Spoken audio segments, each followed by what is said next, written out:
Grabatzen ari garen unean gaueko 11:46 minutu igaro diren honetan, Salaberriak eta Gaskuek Larrazabal eta Lizeagaren aurka Eibarko astelena pilotalekuan jokatu duten binakako B-serie txapelketako Ligaxkako 13. jardunaldiko 4. norgehiagokaren analisi egingo dugu.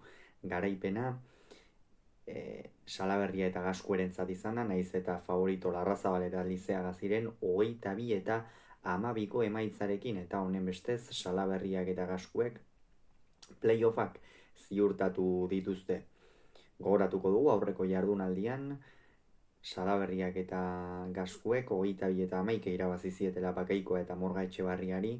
Larrazabalek Lizeagarekin jokatu zuen, gogoratu behar baita Astigartarra Ruen Salaberriren ordez aritu dela azken bi jardunaldi hauetan, eta orduan 22 eta 10 irabazi zieten Eguiguren eta Erostarberi Oñatin.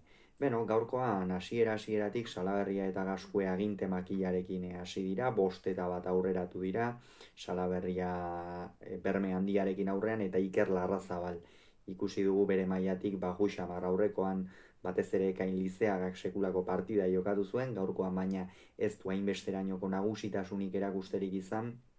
Esan daiteke gainera Andoni Gaskuek ia partida osoan zehar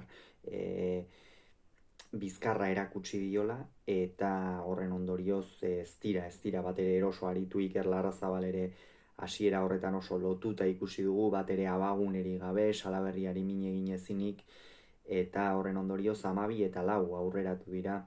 Salaberria eta Gaskue bazirudien partida jada nahiko bideratuta zutela eta buelta eman nahi bazioten behintzat Larrazabalek eta Lizeagak oso bestelako bertsio bat atera beharko zutela bigarren zatian, eta hainbatean egin dute. Larrazabal askoz ere erasokorrago, oldarkorrago jokatzen hasi da aurreko kuadroetan, tanto gehiago amaitzen, eta ondorioz apur bat aurreratu dira.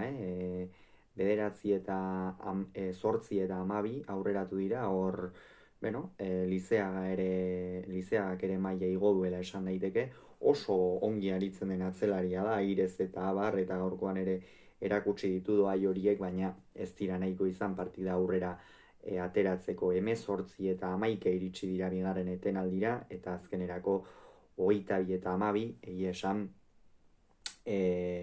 hor Larrazabalek eta Lizeagak bazirudienez, esan dugun une horretan 9 eta 13 aurreratu hurbildu diren horretan bazirudiela partidan sartzeko aukera izan zezaketela, baina olotzeko bikotea da Salaberria eta Gaskuek osatzen dutena, esperientzia badute, eta partida ongi kudeatu dutela esan daiteke, gero amaierara arte, azkenerako abantailarekin amaitzeko gainera.